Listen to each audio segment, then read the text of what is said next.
السلام علیکم ورحمۃ اللہ وبرکاتہ۔ Welcome to Islamic minutes.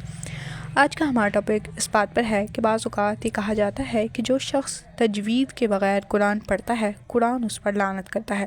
یہ جملہ سن کر بہت سے لوگ ڈر جاتے ہیں، کچھ قرآن پڑھنا ہی چھوڑ دیتے ہیں اور کچھ دل میں یہ خیال لے آتے ہیں کہ شاید وہ ہر بار پڑھنے سے گناہ گار ہو رہے ہیں۔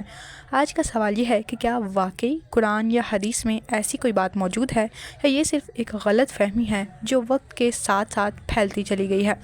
تجوید کیا ہے؟ تجوید عربی لفظ جاودہ سے نکلا ہے، جس کا مطلب ہے کسی چیز کو خوبصورت اور درست طریقے سے ادا کرنا۔ اصطلاح میں قرآن کے ہر حرف کو اس کا مخرج، صفات اور حق کے ساتھ ادا کرنے کا نام تجوید ہے۔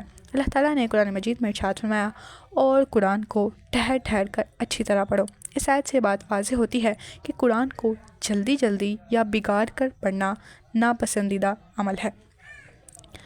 الفاظ کے درست ادائیگی مطلوب ہے، لیکن یہاں کہیں بھی یہ نہیں کہا گیا کہ یہ تجوید نہ جانتے ہوئے ہو اور اس پر لعنت ہو جو تجوید کو صحیح طریقے سے نہ پڑھے۔ قرآن یا کسی حدیث میں یہ الفاظ موجود نہیں ہیں کہ جو شخص تجوید کے بغیر قرآن پڑھے قرآن اس پر لعنت کرتا ہے۔ یہ جملہ نہ قرآن سے ثابت ہے نہ صحیح احادیث سے، بلکہ یہ غلط فہمی اور مبالغہ آرائی ہے۔ رسول اللہ صلی اللہ علیہ وسلم نے فرمایا، جو قرآن کا ماہر ہو وہ معزز فرشتوں کے ساتھ ہوگا، اور جو قرآن پڑھتا ہے لیکن اٹکتا ہے اور اس پر مشقت ہوتی ہے، اس کے لیے دوہرا اجر ہے۔ غور کرنے کی بات ہے کہ جو روانی سے پڑھتا ہے اس کے لیے اجر ہے، لیکن جو مشکل سے غلطیوں کے ساتھ پڑھتا ہے اور کوشش کرتا ہے کہ وہ ہر دفعہ اس غلطی کو ٹھیک کرے تو اس کے لیے دوہرا اجر ہوتا ہے۔